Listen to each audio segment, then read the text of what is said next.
Semangat pagi teman-teman semuanya. Alhamdulillah kita berjumpa lagi di sharing subuh bersama anak Indonesia dan pagi ini yang akan sharing ada Mas Rama. Kenapa suara saya jadi double ya? Oke, dan pagi ini Mas Rama akan sharing tentang surat Bluetooth mode. Waiting for connection. Oke, sebentar, ada gangguan sepertinya. Oke. Mas Rama akan sharing surat At-Taubah dan hari ini kita sudah masuk hari ke-20 di bulan Ramadan. Alhamdulillah banget ya teman-teman semua. Bisa dibilang nggak kerasa ya atau kerasa banget. Kalau saya pribadi nggak kerasa ini udah hari ke-20 Ramadan gitu, dan kita hanya kurang 10 hari lagi di bulan Ramadan ini. Dan alhamdulillah kita masih istiqomah ya teman-teman semua hadir di sharing subuh pagi ini. Semoga sharing subuh bersama anak Indonesia selama bulan Ramadan ini bermanfaat bagi teman-teman semua, dan terutama buat saya pribadi, semoga menjadi diri yang lebih baik dan Ramadan tahun ini lebih baik dari Ramadan yang kemarin. Tidak bosan-bosannya saya mengingatkan lagi pada teman-teman untuk mengimplementasikan apa yang sudah didapat selama mengikuti sharing subuh bersama anak Indonesia, dan saya berharap teman-teman semua itu mau berbagi gitu. Aliran rasa ya, kalau saya bilang itu aliran rasa, mau berbagi bagaimana rasanya setelah mengikuti sharing subuh bersama anak Indonesia ini. Silakan share di grup Telegram maupun di IG story masing-masing dan mention IG-nya anak Indonesia. Nah, kalau di sini ya untuk pagi ini Mas Rama bahas surat At-Taubah, beliau kemarin memberikan quote kepada saya itu tentang nasib kita di akhirat tidak hanya ditentukan oleh pahala dan amal kebajikan saja. Di sisi lain, ada pula dosa-dosa dan amal buruk yang perlu kita perhatikan. Dosa-dosa yang dimohonkan ampunan kepada Allah Subhanahu wa taala akan meringankan jalan kita menuju surga. Nah, bagaimana nih penjelasan selanjutnya ya tentang surat At-Taubah, karena surat At-Taubah ini kan ada 129 ayat ya. Nah, apakah di ayat keberapa nih Mas Rama akan membahasnya, dan bagaimana penjelasan Mas Rama? Yuk kita simak bareng-bareng tentang surat At-Taubah ini bersama Mas Rama. Mangga Mas Rama, waktu dan tempat kami persilakan, Ram. Ya. Ya, terima kasih banyak Mbak Nifa sudah membuka acara pada pagi hari ini. Bismillahirrahmanirrahim. Assalamualaikum warahmatullahi wabarakatuh. Waalaikumsalam warahmatullahi wabarakatuh. Alhamdulillahilladzi nahmaduhu wa nasta'inuhu wa nastaghfiruh wa na'udzu billahi min syururi anfusina wa min sayyiati a'malina. Man yahdihillahu fala mudhillalah wa may yudlil fala hadiyalah. Asyhadu an la ilaha illallah wahdahu la syarikalah wa asyhadu anna Muhammadan abduhu wa rasuluhu la nabiyya ba'da. Pertama-tama mungkin yang saya belum sampaikan, yang saya lupa sampaikan Mbak, ternyata saya lupa bahwa surahnya mungkin bukan At-Taubah tapi Al-Baqarah ayat 222. Cuman intinya apa yang mau sampaikan adalah sama saja. Oke. Yaitu tema besarnya adalah tentang taubat. Boleh. Ya, jadi saya mohon maaf karena saya salah menyampaikan nama surahnya. Alhamdulillahirrahmanirrahim. Tidak henti-hentinya kita bersyukur kepada Allah Subhanahu wa taala karena Allah Subhanahu wa taala sampai saat ini masih memberikan kita nikmat kesehatan untuk bisa berkumpul dalam momen sharing subuh ini. Sharing subuh ini mungkin bagi teman-teman yang ada di waktu Indonesia bagian barat ya. Soalnya di tempat saya di waktu Indonesia bagian tengah ini sebenarnya sudah tidak subuh lagi, sudah mulai pagi. Matahari sudah mulai tinggi sehingga namun saya bisa memaklumi karena memang sunatullahnya bahwa kita ini yang hadir pada hari ini berada pada zona waktu yang berbeda-beda. Semoga Allah tetap merahmati kita dimanapun kita berada. Amin. Bapak-bapak, ibu-ibu, dan teman-teman sekalian, hari ini adalah hari ke-20 Ramadan ya.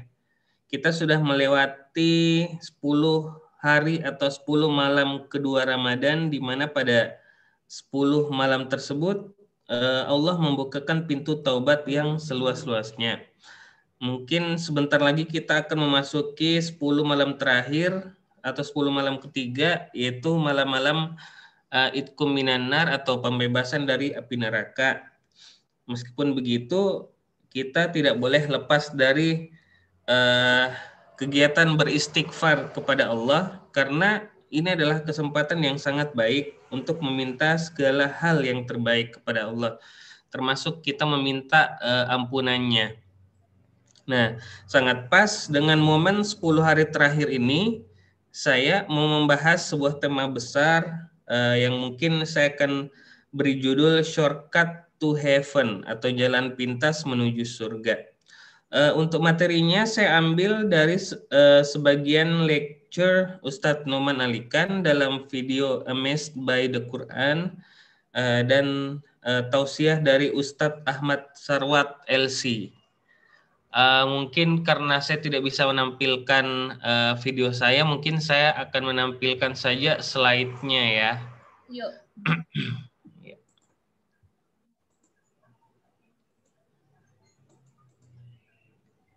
Sudah kelihatan mungkin, Mbak, slide saya?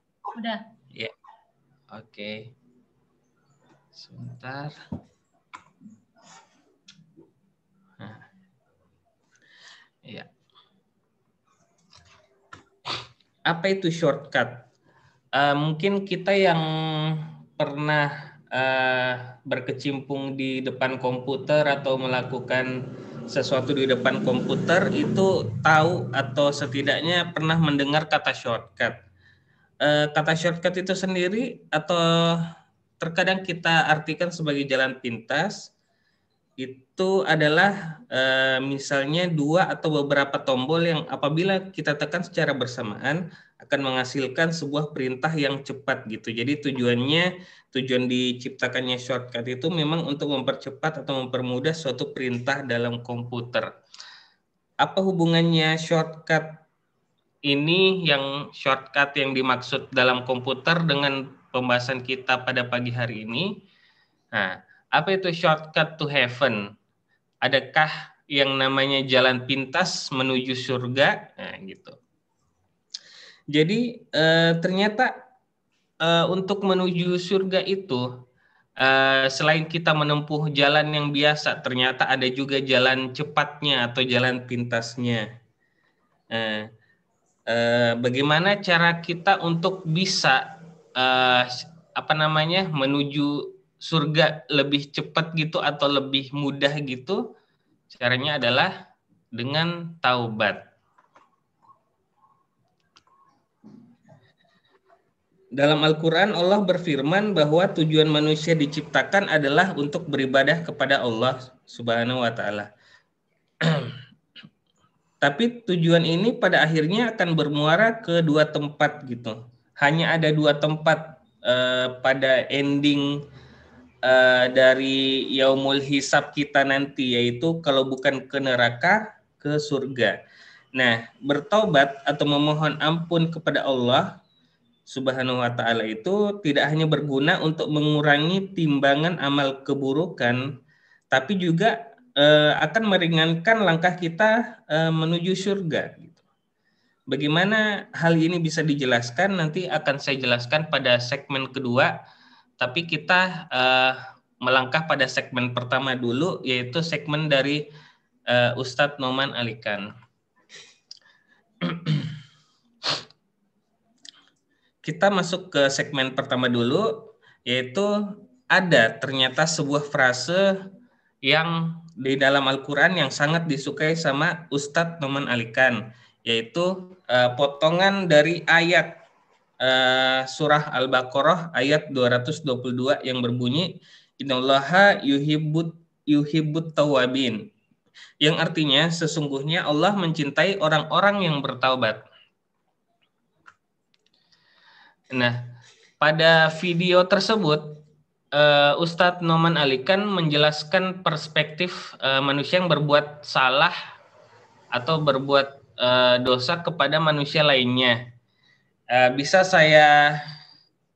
dipaparkan seperti ini. Mungkin si A berteman dengan si B. Si A menyinggung perasaan si B, lalu si B sakit hati. Si A meminta maaf kepada si B, lalu si B memaafkan si A. Ini adalah ilustrasi yang mungkin sering kita jumpai dalam kehidupan kita pribadi ya. Pertanyaannya, bagaimana sih perasaan si A? Perasaan si A tentunya akan merasa sakit hati ya.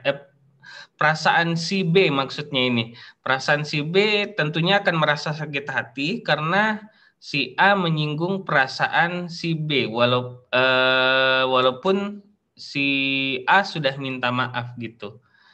Tapi tetap saja ada perasaan tidak enak. Mungkin tidak akan kembali seperti sedia kala gitu.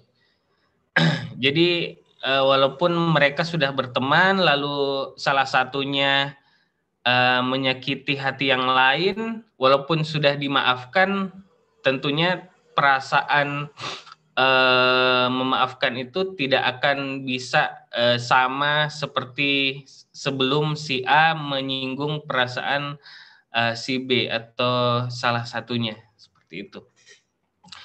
Kita lanjut lagi. Ini ilustrasi pertama. Ilustrasi kedua adalah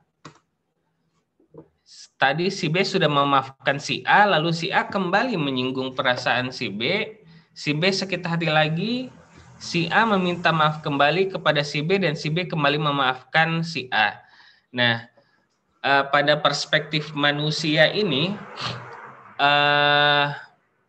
mungkin apabila baru satu kali kesalahan, mungkin kita masih bisa memaafkan. Tapi apabila orang yang melakukan kesalahan atau menyinggung perasaan kita itu berulang-ulang kali melakukan kesalahannya atau berulang-ulang kali menyinggung hati kita sehingga hati kita sakit, itu perasaan kita akan semakin tidak bisa menerima dan sulit memaafkan gitu. Semakin banyak perasaan kita disinggung, semakin sulit kita memaafkan. Begitu mungkin pada umumnya sifat kita seperti itu.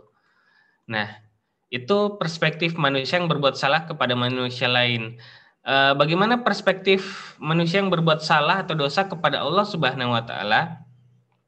Ilustrasinya seperti ini. Fulan melakukan perbuatan dosa atau maksiat, Fulan menyadari kesalahannya lalu segera beristighfar atau bertaubat, Fulan kembali melakukan dosa lagi, Fulan menyadari kesalahannya dan beristighfar atau bertobat lagi, dan begitu seterusnya.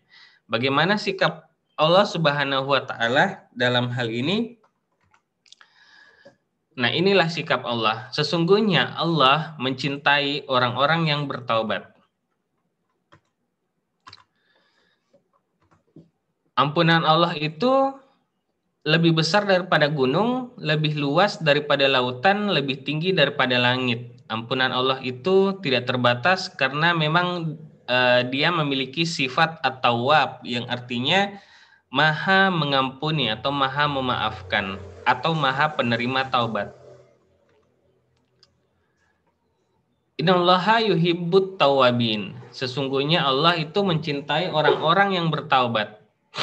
Sekarang kita bertanya, apa sih yang membuat firman Allah yang satu ini istimewa? Pertama, itu karena Allah tidak hanya mengampuni, tetapi juga mencintai orang-orang yang memohon ampun. Mungkin kita perlu menggarisbawahi kata mencintai. Kita sangat senang apabila orang yang kita sayang juga berbalik menyayangi kita. Jadi cintanya tidak bertepuk sebelah tangan. Tapi itu adalah hal yang biasa.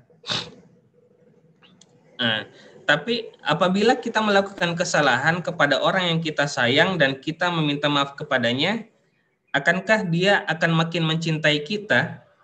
Itu pertanyaannya. Hal yang paling mungkin adalah rasa cintanya mungkin saja berkurang sekian persen, walaupun dia tetap akan mencintai kita. Cuman rasa cintanya mungkin akan berkurang karena sudah pernah ada noda yang berbekas pada hatinya. Namun tidak demikian sama Allah, tidak demikian halnya dengan Allah. Kalau kita berbuat dosa kepada Allah dan memohon ampunannya, maka Allah akan semakin menyayangi kita, semakin mencintai kita gitu. Bukan semakin kita berdosa semakin Allah menyayangi kita, bukan. Cuman yang perlu digarisbawahi adalah bagaimana kita melakukan taubat dan melakukan muhasabah diri gitu. Allah memang mendesain manusia sebagai makhluk yang penuh salah, penuh dosa gitu. Jadi sifat kita sebagai manusia memang sunatullahnya sifat salah gitu, sifat hilaf, sifat lupa itu tidak bisa dihindari gitu.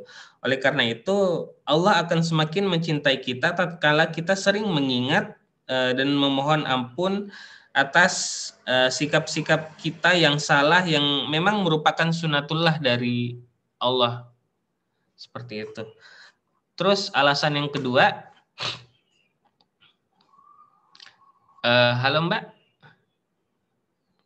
masih terdengar mungkin? Masih Ram, masih kedengaran. Oh iya, iya siap. Oke, saya lanjut lagi. Alasan kedua adalah seberapapun banyaknya dosa yang kita lakukan, Allah Subhanahu wa taala tidak akan pernah berhenti untuk mengampuni kita. Ada satu ada satu quotes yang pernah saya dengar, minta ampunlah kepada Allah sampai Allah itu sendiri merasa bosan untuk mengampuni kita, dan Allah tidak akan pernah bosan. Seperti itu. Allah punya sifat maha mengampuni atau at-tawwab. Kata maha itu adalah sifat tertinggi yang apabila dipasangkan dengan kata sifat yang lain, maka penyandang sifat maha itu, yaitu Allah Subhanahu wa taala, tidak akan bisa dikalahkan oleh siapapun dan apapun gitu. Termasuk sifat mengampuninya. Selama manusia hidup, manusia tidak akan bisa terhindar dari dosa karena dunia yang kita hidup ini memang didesain Allah Subhanahu wa taala itu penuh dengan godaan yang membuat kita terlena gitu. Oleh karena itu manusia yang bijak adalah manusia yang mampu menghitung-hitung dosanya atau yang mampu bermuhasabah gitu. Muhasabah sendiri itu kan berasal dari kata hisab ya. Hisab itu kan menghitung-hitung. Berarti kalau bermuhasabah itu kita pandai-pandai untuk menghitung-hitung diri, menghitung-hitung dosa apa saja sih perbuatan buruk yang pernah kita lakukan gitu. Ampunan Allah itu maha luas. Selama seorang hambanya itu masih diberikan nafas oleh Allah, maka selama itu pula ampunan Allah masih tetap berlaku untuk dirinya. Seperti itu. Dan alasan yang ketiga adalah manusia adalah makhluk yang sensitif. Jika kita berbuat salah satu kali pada seseorang, alasan yang ketiga saya bacakan dulu. Satu-satunya zat yang mampu memaafkan atau mengampuni manusia yang berbuat kesalahan berulang kali hanyalah Allah Subhanahu wa taala. Manusia adalah makhluk yang sensitif. Jadi kalau kita berbuat salah satu kali pada seseorang, mungkin saja orang itu masih bisa memaafkan. Namun bagaimana kalau kita berbuat salah berulang kali pada orang tersebut? Apakah masih mungkin dia bisa memaafkan kita? Seperti yang saya jelaskan tadi, pada umumnya manusia biasa memang sangat sulit untuk mencapai level memaafkan yang paling tinggi. Itu karena hati manusia memang diciptakan memiliki batas perasaan tertentu, sehingga apabila suatu kesalahan sudah keterlaluan, mungkin manusia itu akan sulit memaafkan gitu. Itu pasti akan ada dalam kehidupan kita sehari-hari kan.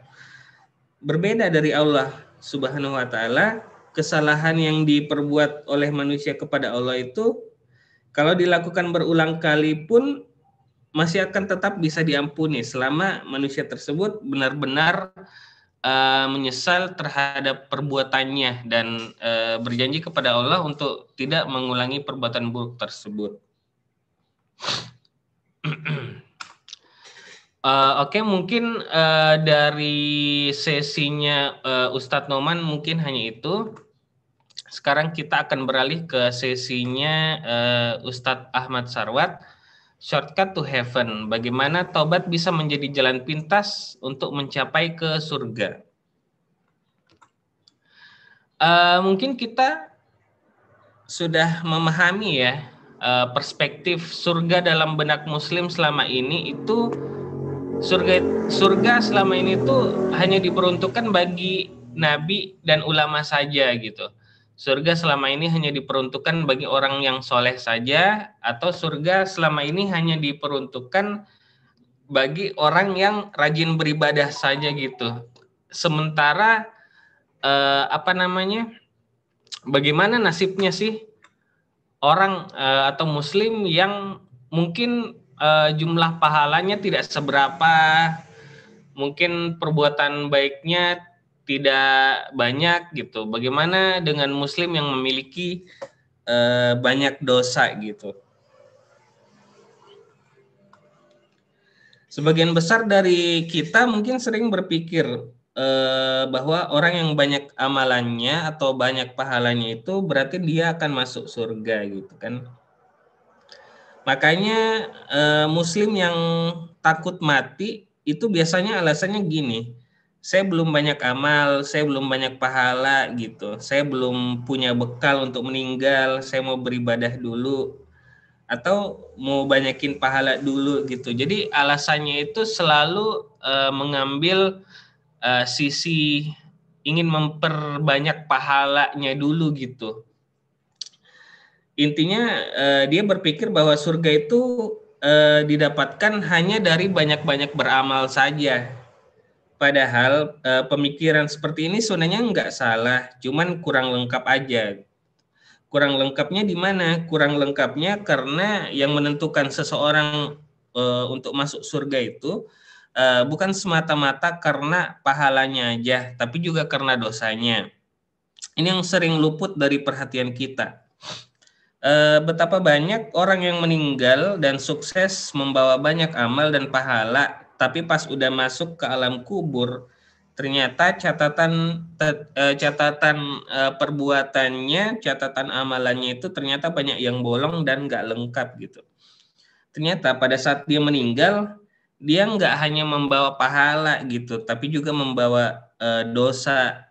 Padahal idealnya kan kalau kita memang benar-benar ingin mempersiapkan kematian atau ingin mempersiapkan kematian, maka kita itu sebaiknya memaksimalkan pahala dan meminimalkan atau kalau bisa menihilkan dosa gitu. Jadi tidak ada dosa yang kita bawa ke alam kubur pada saat kita meninggal nanti gitu. Nah, gimana sih kiat-kiat untuk mengambil jalan pintas menuju surga ini? Kiat pertama adalah jangan hanya fokus untuk mengoleksi pahala saja gitu, perhitungkan juga amal-amal buruk gitu. Nah, amal-amal buruk ini diperhitungkan bukan untuk dikerjakan tentunya, tetapi untuk dihindari. Nah, kalau saya bisa buat perumpamaan itu, mendingan mana orang meninggal bawa pahalanya banyak, tapi bawa dosanya juga banyak gitu. Katakanlah pahalanya 1000, dosanya 2000 gitu. Memang sih pahalanya banyak, tapi dosanya juga banyak juga gitu. Dibandingkan dengan orang yang bawa pahala sedikit, katakanlah pahalanya hanya 100, tapi dosanya 0 atau enggak ada gitu. Kalau bicara mendingan sih, mendingan pahalanya 1000, tapi dosanya 0 gitu kalau bicara mendingan. Tapi kalau memang tidak bisa seideal itu, ya kita berusaha untuk meminimalkan dosa gitu. Kita meminimalkan untuk melakukan dosa gitu. Karena walaupun pahala kita banyak, apabila kita meninggal membawa dosa ke alam kubur, pada saatnya nanti, pada saat di akhirat, kita akan mampir dulu ke neraka gitu. Tentu saja walaupun pada akhirnya kita akan ke surga, tentu saja kalau mampir ke neraka dulu itu tentu saja nggak enak gitu kan, karena harus mencicipi dulu siksaan baru kemudian kita akan dibawa ke surga gitu. Tetap nggak enak rasanya walaupun pada akhirnya ke surga. Oke, kiat untuk mengambil jalan pintas menuju surga yang kedua itu berhenti melakukan perbuatan yang haram atau yang mengandung maksiat. Bagaimana sih maksudnya? Sebisa mungkin kita menghindari dosa-dosa kecil dan yang lebih utama itu menghindari dosa-dosa besar gitu. Dosa itu bukan hanya karena kita melakukan sesuatu yang diharamkan, tetapi juga karena meninggalkan sesuatu yang diwajibkan gitu. Oleh karena itu sebisa mungkin kita menghindari dosa-dosa baik besar maupun kecil. Sekarang pertanyaannya bagaimana sih kalau kita terjebak dalam keadaan tidak dapat menghindari dosa gitu? Nah, ini ada kiat yang ketiga. Jangan berdosa kalau tidak kepepet. Nah, seperti yang sudah saya jelaskan tadi, manusia memang tempatnya salah, hilaf, akan terpedaya dengan godaan. Nah, tapi manusia oleh Allah juga dibekali akal sehat untuk menentukan atau untuk memutuskan bahwa dia harus melakukan dosa atau menghindari dosa gitu. Terkadang memang kita dihadapkan oleh suatu keadaan di mana kita kita tidak bisa menghindari dosa. Tapi apabila terpaksa harus melakukan dosa, maka kita usahakan berniat kepada Allah bahwa perbuatan kita itu tidak disengaja untuk melakukan dosa. Kita berusaha untuk berniat dalam hati bahwa Allah Maha mengetahui apa yang dialami hambanya, sehingga kita sebisa mungkin tidak mensengaja untuk mencari-cari kesalahan. Karena timbangan amal buruk itu setiap harinya pasti bertambah gitu, sehingga jangan sampai timbangan amal buruk tersebut ditambah dengan melakukan dosa yang sebenarnya bisa kita hindarin gitu. Seperti itu. Selanjutnya untuk kiat yang keempat, apabila berdosa jangan sampai ada yang tahu. Hal yang membuat dosa kita terus bertambah itu karena dosa kita itu yang merupakan aib yang seharusnya kita tutup rapat-rapat, serapat-rapatnya justru diumbar atau diceritakan ke orang lain. Akhirnya dosa tersebut kemudian melahirkan dosa-dosa baru semacam dosa ghibah, dosa fitnah dan sebagainya, sehingga si pemilik dosa itu akan menerima beban dosa yang jauh lebih besar akibat dosa yang dia umbar dan dia pamerkan. Dosa atau aib yang dilakukan dosa atau aib yang dilakukan atau disembunyikan dengan rapat sebenarnya lebih mudah diampuninya daripada dosa yang kemudian diumbar atau diceritakan sehingga banyak orang yang tahu gitu. Kelima, apabila berdosa jangan sampai mengajak orang lain untuk melakukan dosa bersama-sama gitu. Sudah dari sananya kan sifat iblis mengajak manusia itu untuk mengingkari Allah Subhanahu wa taala.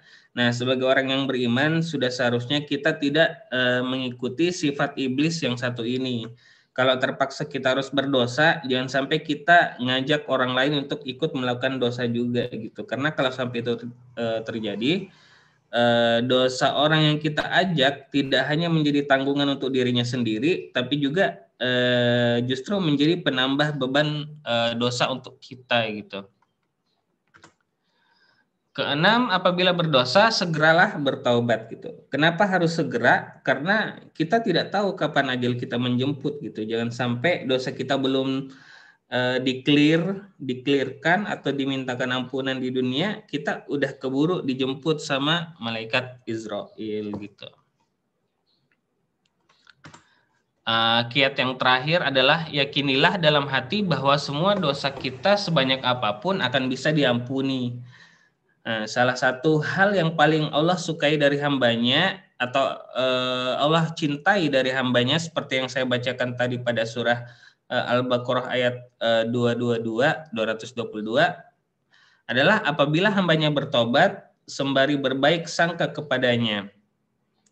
Kita harus punya keyakinan tuh yang kuat bahwa dosa-dosa kita sebanyak apapun tuh bisa diampuni oleh Allah. Kita jangan pesimis, kita harus berprasangka baik kepada Allah. Bahwa apabila kita melakukan dosa besar, kita jangan pesimis gitu. Kalau kita melakukan dosa besar, kita merasa tidak punya harapan kalau Allah akan mengampuni kita. Kita harus optimis. Kita perlu ingat bahwa ampunan Allah itu lebih besar daripada gunung, lebih luas daripada lautan, lebih tinggi daripada langit, sehingga bisa dikatakan ampunan Allah itu selama kita masih hidup benar-benar enggak terhingga gitu. Saya ingin menceritakan kembali mungkin kisah-kisah pertobatan yang populer yang pernah kita dengar. Mungkin kisah pertama yaitu kisah pertobatan tukang jagal yang telah membunuh 99 nyawa. Mungkin yang belum pernah dengar kisah ini, saya akan ceritakan kembali Al-Kisah. Pada zaman dulu ada seorang yang berprofesi sebagai tukang jagal atau pembunuh bayaran gitu, yang sudah membunuh sejumlah 99 nyawa atau 99 orang. Setelah membunuh orang sebanyak itu, dia perlahan-lahan mulai sadar, mulai mendapat hidayah dari Allah Subhanahu wa taala, dan dia menyesali apa yang telah dia lakukan. Lalu dia kemudian mendatangi seorang pendeta dan berdiskusi mengenai dosanya. Pendeta itu kaget dengan cerita si tukang jagal. Terus dengan tegas dia menjawab bahwa satu nyawa aja sudah sangat berat gitu. Apalagi dia membunuh 99 nyawa, itu sangat berat diampuninya gitu. Begitu jawaban pendeta tersebut. Jadi karena kesal dengan jawaban pendeta tersebut, si tukang jagal itu akhirnya membunuh pendeta tersebut, dan sehingga genaplah 100 nyawa yang sudah dia bunuh. Tukang jagal itu tidak puas dan dia tetap ingin mencari hidayah, sehingga dia mendatangi seorang ulama. Dimintailah pendapat dari ulama tersebut seperti sebelumnya gitu. Ulama tersebut berkata bahwa dosanya itu bisa diampuni. Cuman syaratnya dia harus benar-benar bertobat, menyesalinya, dan tidak hanya bertobat dan menyesali, dia itu harus pindah ke tempat yang lebih baik, ke tempat orang-orang soleh gitu. Karena ternyata menurut cerita dari tukang jagal tersebut, dia memang sebenarnya hidup dalam kampung yang memang lingkungannya bobrok dan penuh maksiat, sehingga dia ikut-ikutan bermaksiat. Maka si tukang jagal tersebut menuruti nasihat ulama tersebut. Dia bertobat, dia menyesal, dan dia pindah atau hijrah ke tempat orang-orang soleh gitu. Nah, dalam perjalanannya dia terkena musibah dan meninggal dunia gitu. Setelah malaikat Israel mencabut nyawanya, maka turunlah 2 malaikat gitu. satu malaikat rahman dan satu malaikat azab. Biasanya kalau kalau orang pada umumnya itu kalau meninggal, kalau orang baik yang turun adalah malaikat rahman. Kalau orang yang jahat yang tidak sempat bertobat itu yang turun malaikat azab gitu. Namun pada kasus ini, pada cerita atau kisah ini yang turun kedua-duanya gitu. Kedua malaikat ini sama-sama ingin menjemput si tukang jagal ke tempat masing-masing. Kalau malaikat rahman ingin menjemput atau membawa si tukang jagal ke surga, sementara malaikat azab sebaliknya mau membawa tukang jagal ini ke neraka. Berdebatlah kedua malaikat ini karena kedua malaikat ini sama-sama merasa berhak untuk menjemput si tukang jagal tersebut. Akhirnya malaikat ini meminta petunjuk kepada Allah. Allah memerintahkan untuk kedua malaikat ini untuk mengukur yang mana jarak yang paling dekat dengan tempat meninggalnya si tukang jagal itu, apakah kampung lama ataupun kampung baru. Terus kedua malaikat ini mengukur dan hasilnya ternyata si tukang jagal tersebut meninggal di tengah-tengah, tepat di tengah-tengah antara kampung yang lama dengan kampung yang baru yang sedang dia tuju gitu. Lalu kedua malaikat ini bertanya lagi kepada Allah, meminta lagi petunjuk kepada Allah. Bagaimana caranya? Nah, Allah memerintahkan untuk kedua malaikat ini memeriksa gitu bahwa si tukang jagal ini cenderung melihat ke arah mana wajahnya pada saat meninggal, dan ternyata wajahnya si tukang jagal ini cenderung mengarah ke kampung yang baru. Pada akhirnya malaikat rahman membawa si tukang jagal tersebut ke surga gitu. Jadi mungkin dari cerita ini kita bisa mengambil kesimpulan bahwa janganlah kita putus asa dalam bertobat, karena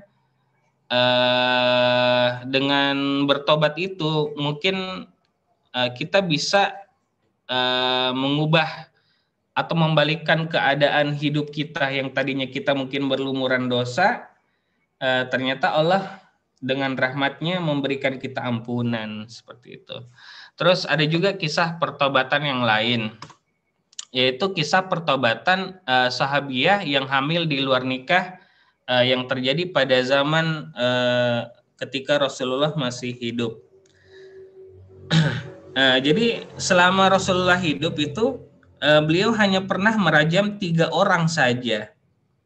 Jadi ada 3 orang yang selama beliau hidup itu melakukan perbuatan zina sehingga harus dihukum rajam. Salah satunya itu wanita, seorang sahabiah atau sahabat Nabi yang wanita gitu.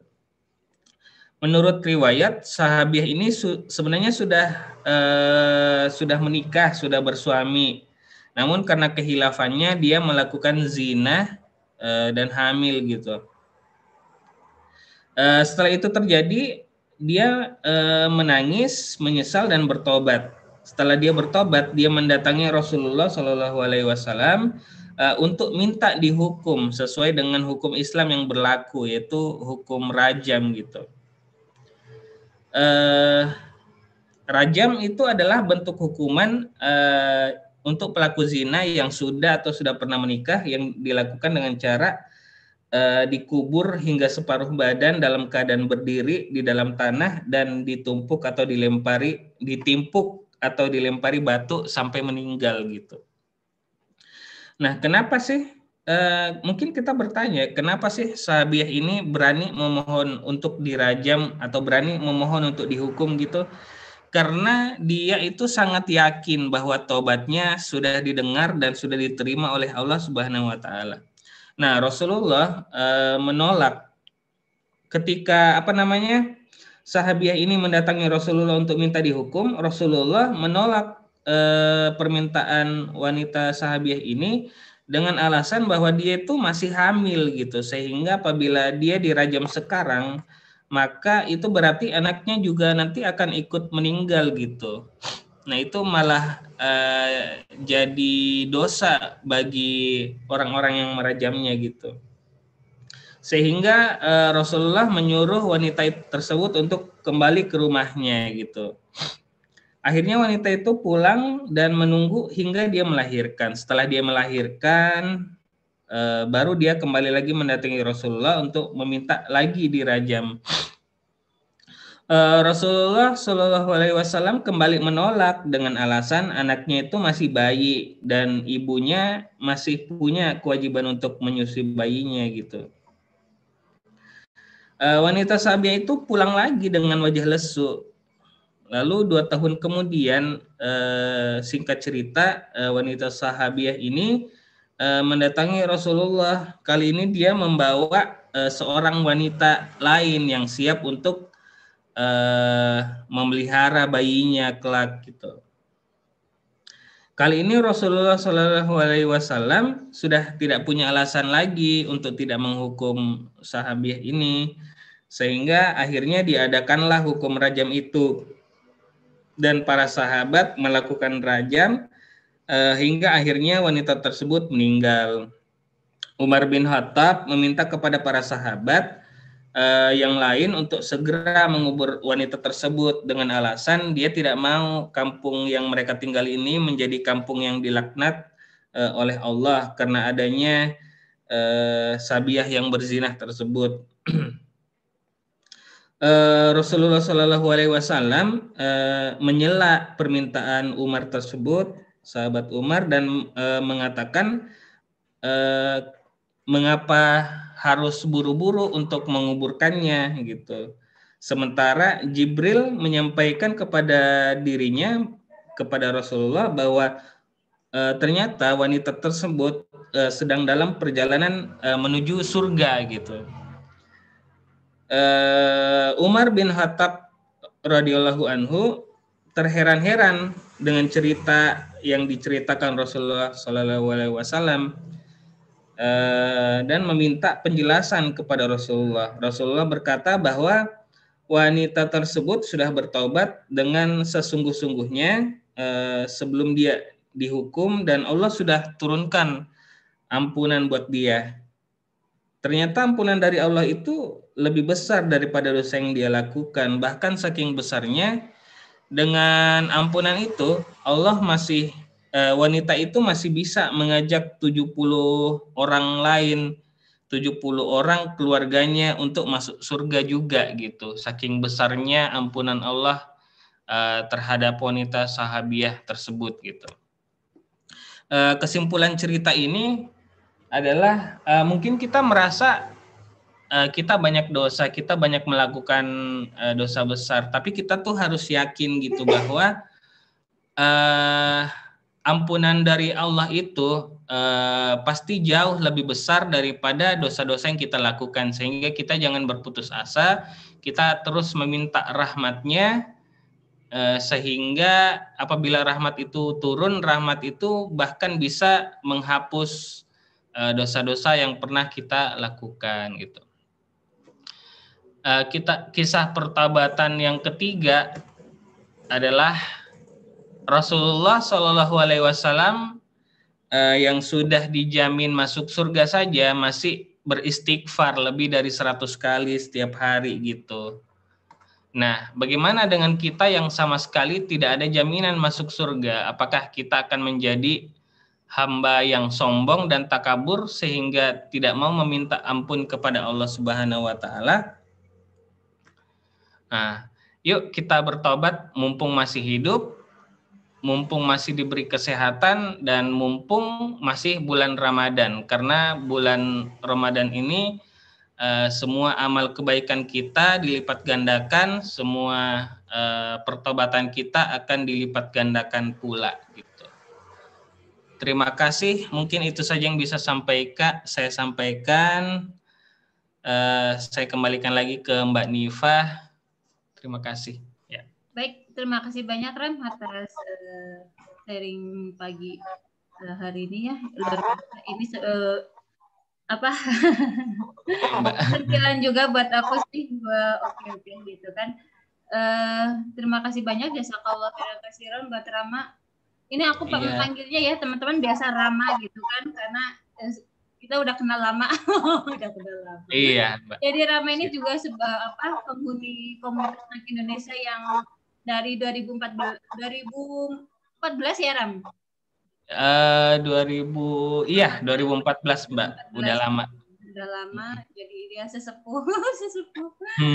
Baik, terima kasih banyak. Ini jujur ya Ram, aku sendiri mendengar cerita kisah tadi maupun pemaparan Rama versi Starnak maupun Ustadz Sobat ya, itu buat aku langsung saya ingat juga sih perkataan seorang guru gitu ya, guruku dia bilang kita sering kali memperbanyak amalan-amalan, tapi kita lupa untuk menekan dosa gitu, dosanya nggak lupa kita kurangi, kita perbanyak amalan-amalan, kebaikan-kebaikan, tapi kita tidak mengurangi hal-hal yang membuat dosa gitu, hal-hal buruknya kita lupa untuk ngurangin gitu. Iya Mbak. Nah, yang mau bertanya, yang mau sharing silakan ya, buat teman-teman yang mau bertanya pada Rama silakan. Saya buka sesi sharing, sesi diskusinya, mangga. Ram mau nanya dong gitu ya. Kalau misalnya taubat ini kan kita ada ya sholat taubat gitu ya. Itu hanya diperlakukan untuk orang yang mempunyai besar, kayak bisa zina, membunuh atau bisa dilakukan kapan aja gitu Ram. Iya. Mungkin Mbak saya coba jawab yang sepengetahuan saya saja. Ya. Kalau saya sih didikan dari orang tua itu memang kalau untuk sholat tobat itu tidak harus spesifik untuk dosa-dosa tertentu. Cuman memang apa ya? Kalau sholat tobat itu memang bisa dilakukan untuk semua dosa sih sebenarnya. Cuman kalau untuk dosa yang kecil-kecil gitu bisa dilakukan dengan istighfar. Nah, istighfar ini juga kan tidak kecil pahalanya atau tidak kecil keutamaannya. Apalagi kalau kita lakukan berulang kali setiap hari. Nabi saja mencontohkan untuk beristighfar itu beliau tidak pernah kurang dari 100 kali setiap hari untuk beristighfar gitu. Untuk sholat tobatnya sendiri, sepengetahuan saya itu bisa dilakukan kapan saja, terutama apabila kalau kita sadar bahwa kita barusan melakukan sebuah maksiat atau dosa gitu. Jadi bisa dilakukan kapan aja dan ya tidak perlu menunggu harus dosa apa gitu, dosa besar atau dosa kecil. Cuman memang disarankan untuk dosa-dosa besar gitu supaya permintaan atau permohonan kita dalam sholat tobat tersebut bisa langsung tersampaikan kepada Allah. Jadi tidak tertunda-tunda juga Allah mengampuni dosa kita. Jangan sampai ya seperti yang saya sampaikan tadi, kita belum sempat terampuni dosanya malah malaikat Israel udah menjemput gitu kan. Jadinya kalau kita udah berada di alam kubur, tidak akan bisa lagi kita memohon ampunan gitu. Itu Mbak, kalau menurut saya. Baik, makasih ya Ram. Jadi siap, Mbak. Tadi ketika Rama menceritakan kisah yang pembunuh ya, tapi bukan ya pembunuh bayaran ya, orang pembunuh itu ya. Aku jadi ini keingat gitu ya. Ini bisa dibilang satu poin penting buat aku sendiri gitu ya, itu tentang gini, kita itu akan meninggal atau menghadap ke Allah itu dalam keadaan seperti apa? Iya. Apakah kita dalam keadaan berserah diri kepada Allah, bertaubat, atau dalam keadaan kita sedang berdosa gitu. Nanti kita meninggalnya itu kan kita nggak tahu gitu kan, kita sedang melakukan apa gitu, tiba-tiba kan kita nggak tahu gitu. Nah, bagaimana nih keadaan kita ketika kita menghadap Allah gitu? Iya, aku Kalau iya Mbak. Kalau dari ceramahnya Ustadz Sarwat itu memang penting juga apabila di akhir-akhir hidup kita itu penting juga untuk istilahnya memposisikan diri kita itu condong kemana, apakah condong ke kebaikan atau condong ke keburukan gitu. Karena ya benar kata Mbak Nifah, kita itu ending hidup kita itu nggak ada yang tahu gitu. Mungkin bisa saja selama ini kita melakukan kebaikan, tapi pada saat menjelang akhir hayat ternyata ada yang tidak sengaja kita lakukan keburukan, dan keburukan itu justru yang menjadi potret terakhir kita gitu. Nah, mungkin kita pada setiap akhir sholat banyak-banyaklah meminta kepada Allah supaya kita tuh diwafatkan dalam husnul khotimah, agar istilahnya bukan hanya baik untuk diri kita saja, tapi bagi keluarga yang kita tinggalkan juga itu memberi kesan yang baik gitu. Jadi kita meninggal itu dilihat sama keluarga kita itu benar-benar kita meninggal dalam keadaan yang baik, keadaan yang tidak bermaksiat seperti itu. Ya. Akan menjadi contoh juga bagi keluarga kita nantinya bahwa ayah saya atau saudara saya kalau meninggal dalam keadaan yang beribadah kepada Allah malah bagus gitu endingnya seperti itu. Iya, saya kan kita pernah ya, saya pernah lihat berita gitu ya, seorang penceramah, seorang ustadz gitu kan meninggal dalam ceramah gitu, ustadz itu yang meninggal dalam keadaan sedang sholat, itu kayaknya indah banget gitu kan. Nengok pada diri sendiri, kira-kira aku nanti pas menghadap ke Allah itu udah keadaan seperti apa ya kayak gitu. Itu kok pas ini Rama mengingatkan lagi sharing ini, oh jadi sedih gitu. Iya Mbak. Baik, ada pertanyaan dari Mas Andi Pratama. Pak Dokter mau bertanya nih. Jazakallah khairan katsiran, seadanya Mas Rama. Izin bertanya, saya pernah mendengar Ustadz Noman bilang bahwa di Quran kalau tidak salah ada 3 kata yang digunakan Allah tentang taubat. Ini menurut tingkatannya. Mohon dijelaskan tentang hal ini bila ada referensinya.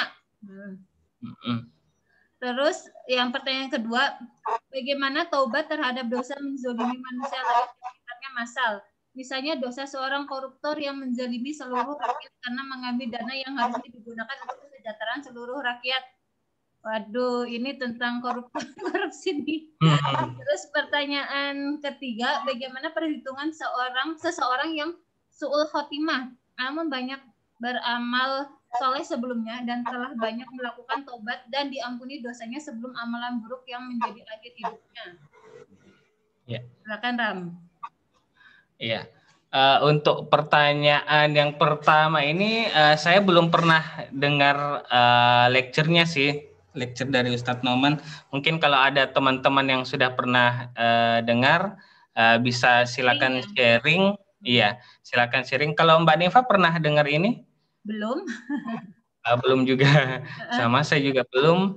Jadi mungkin bisa dijawab sama teman-teman yang lain yang sudah pernah nonton atau tahu tentang video tersebut. Dan nanti saya untuk Pak Heru. Iya, boleh. Terus untuk pertanyaan yang kedua ya, bagaimana taubat terhadap dosa menzalimi manusia yang sifatnya massal? Kalau yang sepengetahuan saya itu, yang setahu saya memang dosa untuk ke sesama manusia itu memang harus Allah tidak akan memberi ampunan kecuali orang tersebut meminta maaf langsung kepada orang yang dizalimi tersebut. Kalau untuk yang seperti ini mungkin agak susah ya, karena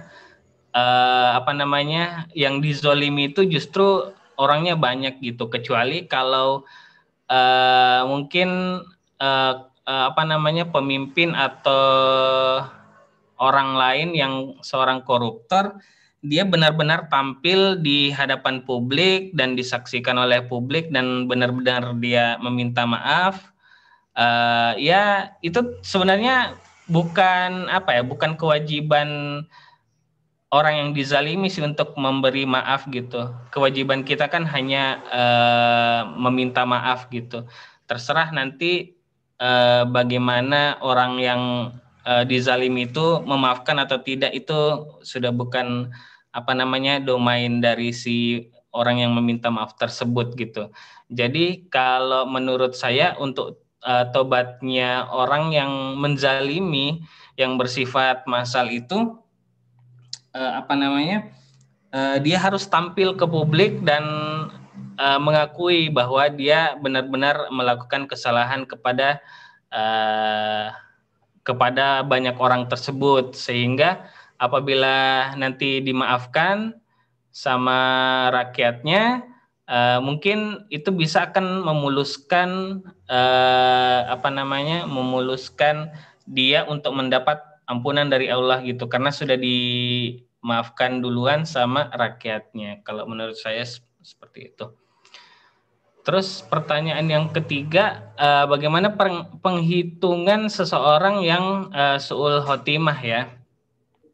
Nah, kalau yang saya dengar dari ceramahnya Ustadz Ahmad Sarwat itu, justru bagus sih sebenarnya kalau punya amal yang soleh yang banyak, punya pahala yang banyak, dan sudah melakukan taubat juga gitu. Cuman tetap dia sebenarnya harus menghitung-hitung lagi dosa-dosanya gitu. Dia jangan hanya bertobat saja, tapi memang benar-benar merenungi atau bermuhasabah gitu, supaya dosa-dosanya itu tidak bisa diampuni semua gitu. Jadi tidak hanya sepotong-sepotong aja dosa yang diampuninya gitu.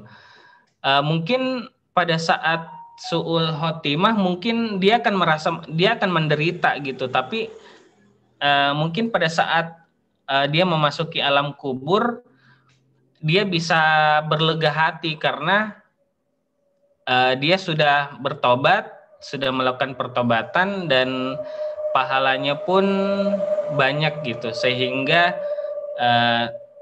istilahnya, kalau bisa diangkakan atau bisa dibikin skor, mungkin dosanya karena sudah diampuni oleh Allah, pada akhir hidupnya dia dosanya 0 gitu.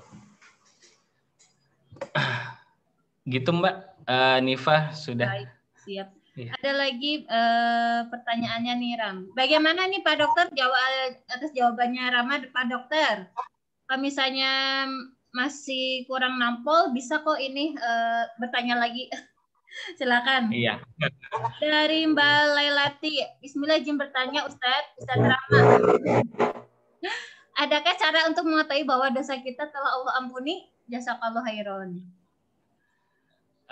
Kalau yang setahu saya, untuk mengetahui dosa kita apakah diampuni oleh Allah itu kita periksa saja hati kita gitu. Kalau setelah kita meminta ampun, hati kita merasa tenang, hati kita merasa yakin bahwa Allah sudah istilahnya sudah mendengar pertobatan kita atau mendengar permohonan ampun kita, maka sebenarnya tidak bisa 100% ini sih, cuman indikatornya adalah hati kita merasa tenang dan merasa istilahnya sudah tidak gelisah lagi dengan taubat kita, karena kita sudah yakin gitu bahwa Allah sudah mengampuni dosa kita gitu kan. Terkadang ketika kita melakukan dosa, feedback dari perbuatan dosa yang kita lakukan itu adalah rasa gelisah gitu. Ketika kita melakukan dosa-dosa besar, misalnya kita meninggalkan sholat, atau kita melakukan perbuatan-perbuatan yang tidak seharusnya, itu fitrahnya Allah akan berikan perasaan yang tidak nyaman gitu, tidak nyaman, tidak tentram gitu. Nah, apabila kita melakukan tobat dan kita merasa yakin Allah akan menerima tobat kita, kita pelan-pelan akan berpindah perasaan yang tadinya galau, yang tadinya gelisah gitu, menjadi pelan-pelan merasa tenang, tentram gitu. Dan ya kalau kita periksa hati kita dan kita mendapati hati kita seperti itu, kemungkinan besar insya Allah Allah sudah menerima taubat kita gitu. Jadi saran saya banyak-banyak bertaubat dan banyak-banyak memeriksa hati. Kalau masih gelisah, masih galau, berarti bisa jadi Allah belum mengampuni kita karena prasangka kita itu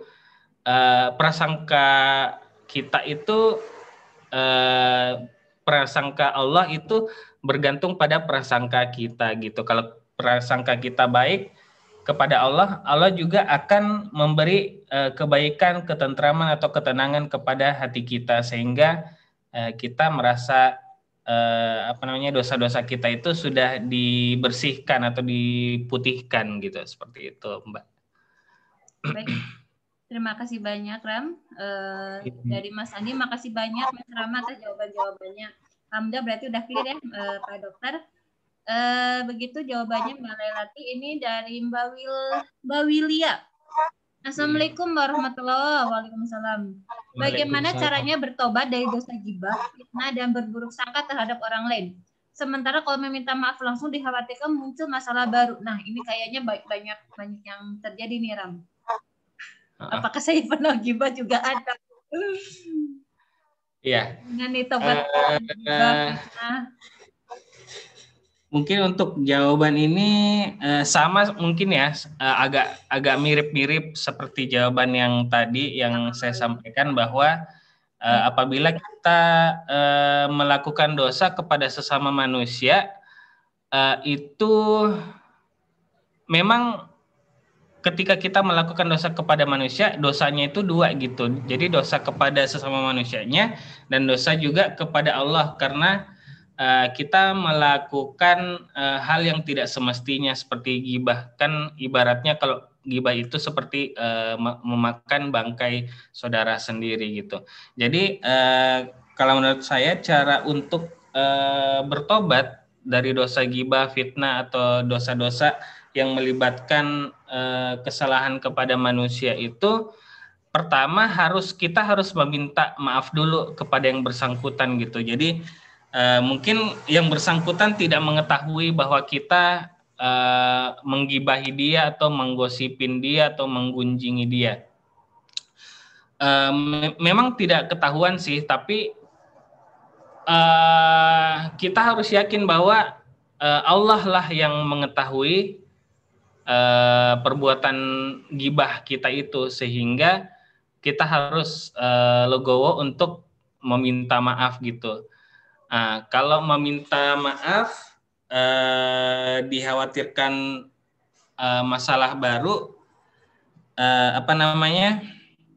kita harus yakin dan percaya bahwa niat kita itu meminta maaf bukan untuk mencari masalah baru gitu. Sebaliknya kita ingin menjalin pertemanan kembali atau menjalin tali silaturahmi yang sempat tidak baik gara-gara sikap kita yang memfitnah atau menggibahi orang tersebut gitu. Jadi kita harus meyakini diri kita dulu bahwa kita itu niatnya minta maaf benar-benar bukan untuk mencari masalah baru, tapi justru mencari ampunan dari orang yang kita gibahin gitu, sehingga bisa mulus ampunan dari Allah untuk kita dalam dosa gibah tersebut gitu. Kalau menurut saya sih seperti itu, Mbak Wilia. Terima kasih. Baik, terima kasih juga, Ram. Bagaimana Mbak Wilia dan teman-teman yang lainnya? Adakah yang mau bertanya? Sharing? Pak Heru mau muncul? Tadi aku jadi ingat satu yang kemarin aku share di grup Tadabbur Quran ya, di Quran Journaling. Tadi kan Rama yang menyampaikan bahwa kita tuh harus yakin ya sama Allah gitu. Ketika kita bertaubat, kita harus yakin bahwa tobat kita akan diterima dan dosa kita akan diampuni gitu ya Ram ya. Dan Iya. aku jadi ingat yang bisa di Quran Journaling bahwa gini, Allah berfirman dalam sebuah hadis qudsi, aku menyesuaikan diri dengan sangka hambaku terhadapku, dan aku bersamanya ketika ia mengingatku. Apabila ia mengingatku dalam hatinya, aku ingat dia dalam hatiku. Kalau dia mengingatku dan menyebut-nyebutku di depan umum, maka aku ingat dan ku sebut-sebut dia halayak yang lebih baik. Siapa yang mendekat kepadaku sejengkal, aku mendekat kepadanya sehasta. Dan siapa yang mendekat sehasta, aku akan mendekat kepadanya sedepak. Dan siapa yang datang kepadaku dengan berjalan, aku datang menyebutnya dengan berlari. Gitu. Berarti Allah itu luar biasa banget kepada kita, cinta banget sama kita gitu ya. Karena hanya saja kita kadang sering lupa, sering lalai, apa gimana ya, aduh ya Allah. Iya. Mengingat diri buat, aduh luar biasa banget ini. Luar biasa enggak?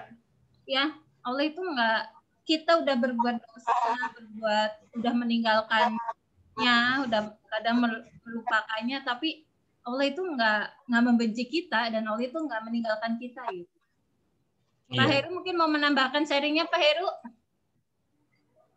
Oh, siap, dari siap.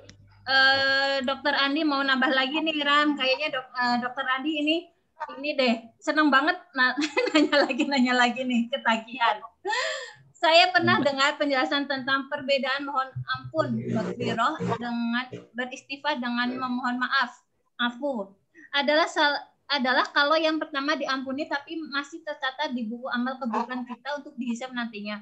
Kalau yang kedua diampuni sekaligus dihapus dari catatan keburukan kita. Ada komentar atau referensi lebih lanjut soal ini? Dan kalau benar demikian, kenapa kesannya lebih sering dianjurkan kita memohon maghfirah dibanding memohon afu? Bagaimana nih? Iya. Kalau soal itu mungkin bisa teman-teman yang lain yang menjawab. Oh ya ini dari Pak Heru. Ya. Ada hadis yang menarik yang disebut Ustadz Noman saat mengomentari ayat ini. Mengapa tawabiin dulu baru mutafahirin? Coba Pak Heru dibuka speakernya. Siap. Ini alhamdulillah bantu jawab Pak Heru. Enggak sih, saya kan sama-sama ini kan, kita kan sama-sama berabad jaraknya dari Rasulullah itu, sama-sama murid Ustadz Noman. Cuman ini suaranya diperkeras lagi coba Pak. Hah? Kurang ya? Kurang. Dikencengin lagi, digaspol kayak aku. Ini caranya gimana nih? Soalnya jelas cuma kurang cetar. Oh, sekarang gimana? Sama aja Pak, tapi memang masih kedengaran sih. Cuman kayak jauh gitu. Enggak sih, saya deket kok. Bentar. Oke. Sekarang gimana? Oke. Udah mendingan. Udah oke ya? Iya. Oke. Nah. Sekarang oke ya? Oke. Jadi terima kasih sekali lagi Mas Rama ya, yang sudah sharing luar biasa. Ini ayat yang menarik karena ini Al-Baqarah 222 ini kan ayatnya sebenarnya ayat tentang mens ya. Nah, jadi innallaha yuhibbut tawwabin wa yuhibbul mutatahhirin itu kan di akhir ayat. Tapi ayat keseluruhannya di awalnya itu kan tentang wanita atau istri yang mengalami menstruasi gitu kan. Ini sebenarnya kupasannya sih menarik ya, terus apa hubungannya juga gitu dengan taubat gitu. Jadi kalau sebelum ke hadis yang menarik tentang taubat ya, itu Ustadz Noman bilang bahwa ini ada yang sering dibahas di komunitas yang khusus teman-teman volunteer yang aktif di blog, aktif di MFA, aktif di Instagram itu atau di subtitle biasanya membahas beyond translation. Jadi Quran itu kalau nerjemahin ayat yang pertama yas'alunaka 'anil mahid qul huwa adza gitu kan. Ketika mereka menanyakan kepada Muhammad tentang haid, itu katakanlah itu adalah sesuatu yang kotor. Qul huwa adza. Nah, adza di sini itu kalau kita simak penjelasan Ustadz yang di Bayyinah TV di Al-Baqarah, di Diperluk di Al-Baqarah 222, beliau lebih ke arah pain atau suffering. Jadi apa namanya? It's not an easy thing for them to cope with. Jadi istri-istri yang mengalami haid itu nggak mudah, sesuatu yang nggak mudah. Saya nggak pernah jadi wanita ya, tapi kalau menurut penjelasan ini berarti pada saat haid itu wanita itu nggak mudah. Bukan di tafsir End by Word yang aplikasi Al-Quran yang direkomendasikan Ustadz itu juga diterjemahkan sebagai hurt ya, hurt. Jadi sebuah kata isem yang hurt, bukan sesuatu yang kotor, tapi sesuatu yang menyakitkan, sesuatu yang bikin kesakitan gitu, bikin penderitaan. Maka di situ ada penjelasan stay away from them. Pertanyaannya, apakah laki-laki harus menjauhi wanita yang mens karena dalam tanda kutip kotor? Ya, kalau berkaca dari hadis riwayat hadis dari Anas ya, itu ceritanya dulu ahli kitab benar-benar menjauhi wanita, bahkan tidak makan bersama wanita yang sedang menstruasi. Akhirnya datanglah orang bertanya kepada Nabi, terus jawab Rasulullah SAW, poinnya adalah other than intercourse, do everything gitu. Jadi selain yang hubungan intim, ya jalan aja seperti biasa aja, nggak usah terus menjauhi bukan berarti terus tidak melakukan yang seperti biasa yang dilakukan. Justru penjelasan Ustaz tadi, justru kita pada saat wanita itu mens itu atau istri kita mens itu harusnya more loving, more caring, karena si wanita itu tahu bahwa dia dalam keadaan yang sedang tidak diinginkan dalam tanda kutip ya. Maka justru suaminya seharusnya lebih sayang karena situasi psikologis istrinya sedang seperti itu, subhanallah. Jadi pembahasan lebih dalam terhadap ayat ini. Bahkan dulu yang menarik ada sahabat itu ya, karena orang-orang Arab pada saat itu sangat terpengaruh oleh tradisi Yahudi atau Jewish tradition, mereka malah bikin tenda saat istrinya sedang mens. Istrinya disuruh ke tenda, tidur di tenda, apa-apa di tenda gitu. Jadi sampai pisah rumah seperti itu. Suaminya di rumah, istrinya di tenda. Gitu. Para sahabat ketika mendengar Quran bilang stay away itu ikut-ikutan seperti orang-orang Arab tadi. Padahal khairukum li ahli kan, yang terbaik darimu adalah yang terbaik kepada keluargamu. Maka Rasulullah tetap berduaan dengan Aisyah radhiyallahu anha saat Aisyah mens. Aisyah bahkan menyandarkan diri ke Rasulullah dan Rasulullah pun baca Al-Quran. Jadi it's okay gitu. Nah, i'tizal ini istilahnya i'tizal ini artinya not having intercourse, tapi selain itu go on gitu. Hanya tidak melakukan hubungan intim, tapi hubungan yang lainnya, percakapan, makan bareng dan sebagainya itu tetap. I'tizal juga artinya empati kepada istri yang sedang in pain itu. Termasuk ketika misalnya istrinya mengatakan leave me alone gitu. Pingin sendiri aja gitu. Ya udah gitu. Intinya suami harus punya empati seperti itu, jangan maksa supaya dekat dalam arti jaraknya harus dekat dan sebagainya, karena harus bisa berempati. Itu pun istrinya setelah tidak lagi in pain, mungkin istrinya, loh emang aku pernah ngomong gitu ya, pernah ngomong tinggal jangan deketin aku gitu ya, enggak, aku sebenarnya enggak pingin, atau maksudku bukan itu sebenarnya gitu kan. Jadi karena pada saat sedang mens itu situasinya sedang sulit. Nah, terus terkait yang kenapa innallaha yuhibbut tawabin wa yuhibbul mutatahhirin, kenapa tawabin disebut dulu, taubat dulu, baru setelah itu mutatahhirin. Itu Ustadz membacakan hadis dari Abu Ayyub Al-Ansori. Jika kamu tidak punya dosa sama sekali, Allah akan menggantimu dengan kaum yang punya dosa dan bertaubat minta ampunan Allah. Manusia itu tidak ada yang sempurna, Allah suka dengan manusia yang minta pengampunan dosa. Tentunya bukan kesalahan yang disengaja, karena mistake itu by definition, mistake is not on purpose. Jadi yang namanya kesalahan itu tidak disengaja. Kalau disengaja itu berarti ya itu bukan kita lah, insya Allah. Jadi kita pasti akan membuat kesalahan, dan ketika kita melakukan itu, Allah sangat menyukai orang-orang yang datang kepadanya dengan kerendahan hati, dengan kerendahan diri. Nah, setelah itu barulah mutatahhirin. Mutatahhirin artinya membuat usaha untuk purify themselves atau untuk mensucikan diri. Nah, pertanyaan-pertanyaan ini menarik nih Teh Hanifah yang dari teman-teman. Jadi menariknya gini kan, di awal Ramadan itu di hari pertama saya udah pernah bilang ayat favoritnya gurunya Ustadz Nu'man kan, Syekh Dr. Akram Nadwi, yaitu la uhibbul afilin.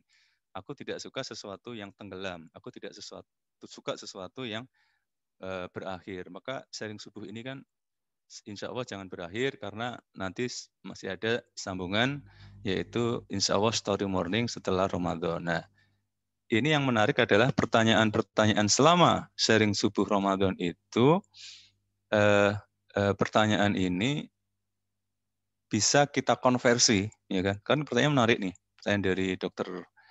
Andi Pratama Dharma, terus pertanyaan dari siapa tadi? Ada Teh Wilia kalau nggak salah ya. Terus Teh Wilia dari Teletia. Nah, itu. Ya, apapun lah, pertanyaan yang sekarang maupun hari-hari sebelumnya, ataupun nanti insya Allah besok sampai dengan hari ke-30, kalau menurut saya ini questions leads to research and research leads to next sharing gitu. Jadi pertanyaan-pertanyaan itu bisa ditindaklanjuti dengan riset gitu kan.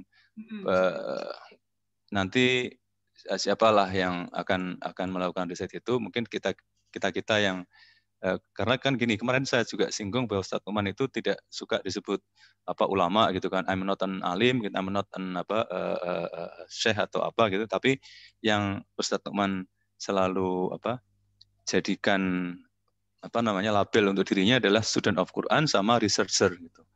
Jadi kita juga student of Quran, kita juga melakukan riset. Nah, dari riset itu nanti kita bisa melakukan next sharing. Jadi menurut saya malah ini menarik untuk dicatat, jadi catatan teknifah ini. Apa nih? Dapat lagi gitu maksudnya. Dapat lagi tentang tadi yang lebih mendalam lagi tentang taubat dari pertanyaan-pertanyaan teman-teman yang bertanya gitu. Oke. Jadi kita termasuk tadi tandanya bahwa taubat diterima itu ada juga itu videonya dari Ustadz Nu'man, The Sense That Allah Has Forgiven Me gitu kan, Sense That Allah Has Forgiven You, itu tahun 2019 ada videonya, dan itu juga bisa dilakukan research gitu terhadap video itu, terus nanti mungkin di dalamnya ada yang dari video itu pun ada sesuatu yang bisa di-research juga gitu. Nah, dari situ nanti kita bisa lakukan sharing story morning nanti kan. Jadi jadi insya Allah justru menarik karena sustainability dari acara-acara ini bisa lahir dari pertanyaan-pertanyaan teman-teman. Itu aja Teh, sedikit tambahan dari saya. Terima kasih. Baik, terima kasih banyak Pak Heru atas tambahannya. Mangga teman-teman masih ada yang mau bertanya kah? Mau sharing, menambahkan? Ada Mbak Dewi juga, Mbak Dewi Nevina, Mbak Dewi Kalibata. Mangga Mbak Dewi mau menambahkan? Mau sharing, Mbak?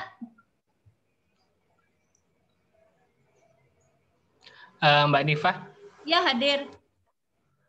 Mungkin minta izin ke Pak Heru, mungkin bisa menjawab pertanyaan dari Pak Dokter yang keempat, yang terakhir itu tadi. Oh iya, mangga Pak Heru. Siapa tahu Pak Heru bisa bantu jawab. Yang tentang Makfiro, Pak Heru. Oh, oke. Saya jawab sebisa saya karena memang ya kita sama-sama muridnya Ustadz Nu'man. Tapi ini mengingatkan saya saya pernah sharing, saya pernah diminta sharing oleh Mbak Fatimah kalau nggak salah. Ada komunitas teman-teman kita yang lain juga gitu. Terus jadi di situ yang menarik dari apa yang pernah Ustadz jelaskan itu hadiah terbesar yang pernah diberikan itu yang spesial dari Allah itu adalah kan maghfirah. Jadi kita ini istilahnya tidak ada yang lain yang kita kejar itu ya sebenarnya ampunan, yang kita cari-cari itu sebenarnya ampunan dari Allah gitu kan. Itulah makanya kenapa Rasulullah istighfar, ada yang menyebutkan 60 kali, ada yang menyebutkan 100 kali gitu. Jadi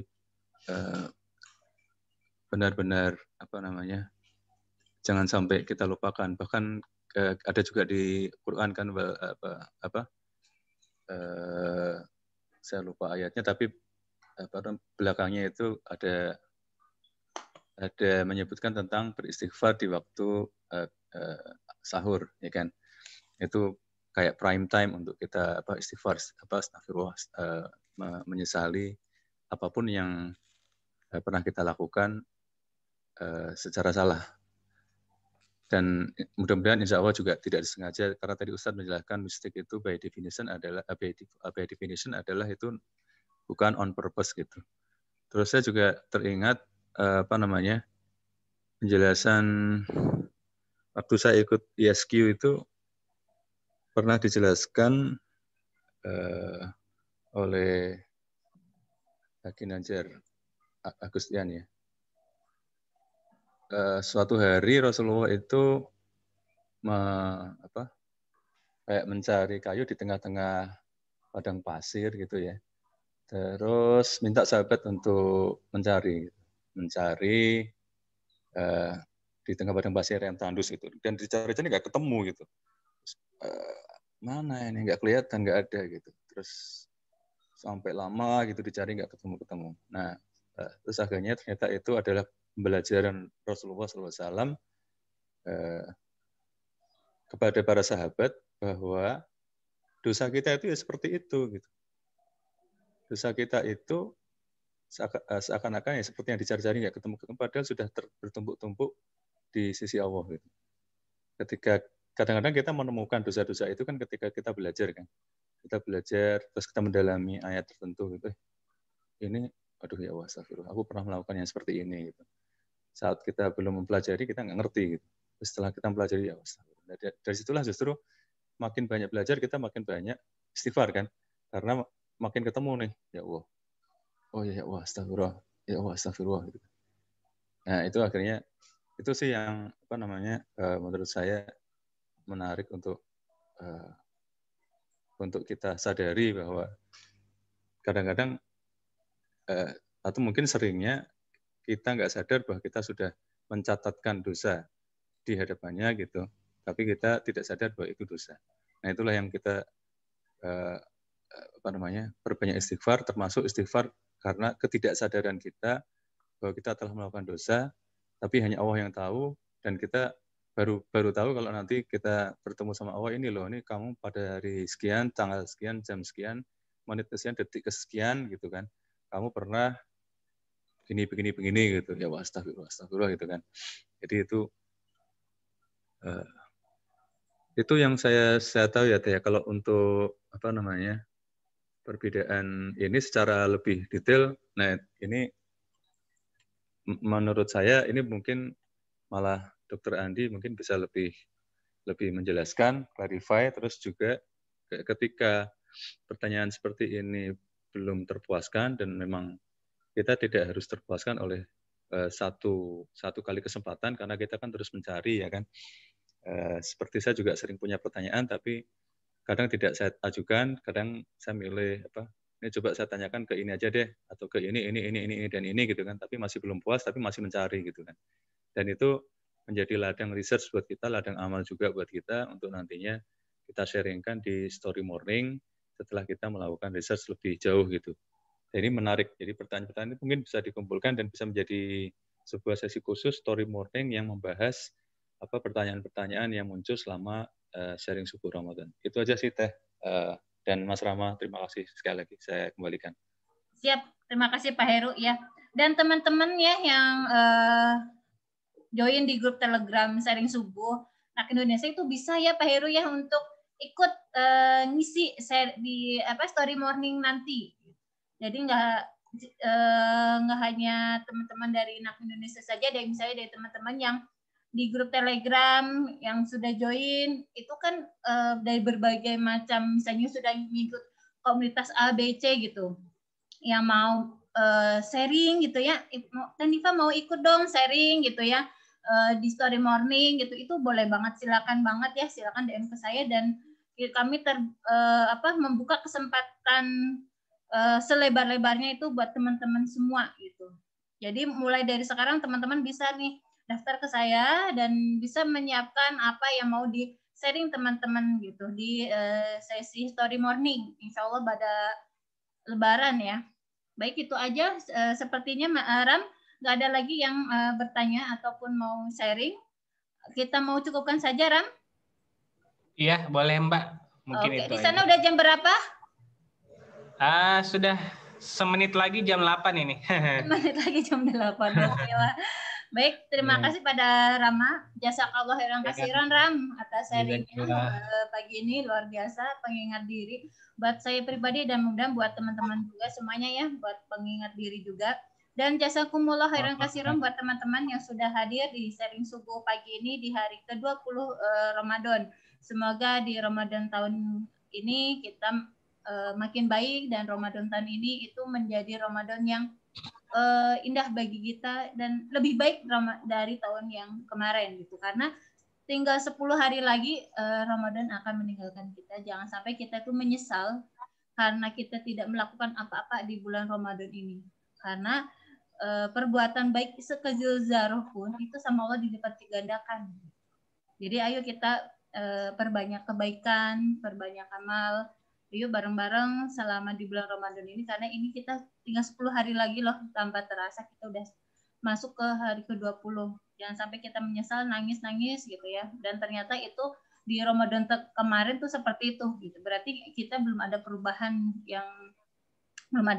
nih. Mari kita bareng-bareng sama-sama berubah menjadi diri yang baik dan lebih baik ya bersama kita semua, karena seperti yang tadi Rama sampai, kalau kita ingin merubah diri kita coba berteman dengan orang-orang yang satu gelombang.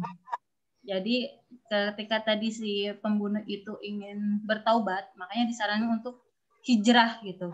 Dan itu saya juga merasakan banget ketika saya ingin menjadi diri yang baik gitu ya. Itu tuh saya mendapatkan hidayah gitu ya dari Allah. Mungkin hidayah itu sama Allah udah dikasih berulang kali, semua sama saya tidak menjemputnya. Saya pernah menjemputnya, tapi ternyata respon dari lingkungan itu sangat kurang baik gitu ya. Akhirnya saya menjemput hidayah itu di negeri orang ketika saya masih merantau. Oh, bukan 10 hari, karena menurut Ustadz kita mengajibannya siapa tahu start Ramadannya meleset 1 hari. Oke, siap Pak Heru. Baik, terima kasih banyak pada teman-teman semua ya. Sekali lagi mungkin dari Rama mau ada kata-kata motivasi buat kita semua, Ram? Iya Mbak, mungkin yang terakhir dari saya,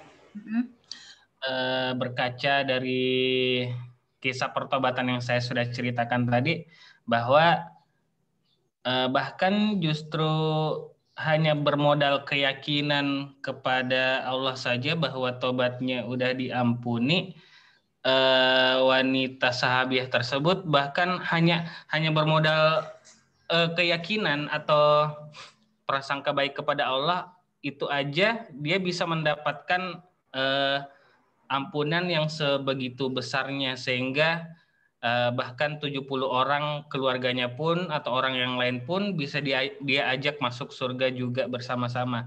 Apalagi kalau kita mungkin tidak melakukan, kita berusaha untuk menghindari dosa-dosa baik besar maupun kecil, dan kita juga tidak hanya menghindari tapi juga bertobat atas dosa-dosa yang pernah kita lakukan,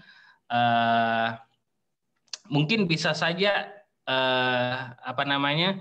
berakhir seperti wanita tersebut, artinya dalam arti mendapatkan ampunan yang sebesar itu atau bahkan lebih besar lagi. Jadi kita pesan motivasinya, jangan pernah patah semangat, jangan pernah pesimis terhadap ampunan Allah, karena ampunan Allah itu akan selalu terbuka selama kita masih diberi nafas oleh Allah Subhanahu wa taala. Mungkin itu saja pesan motivasinya, Mbak. Baik, terima kasih banyak Ram atas motivasi pagi ini ya buat teman kita semua. Karena sama-sama Mbak.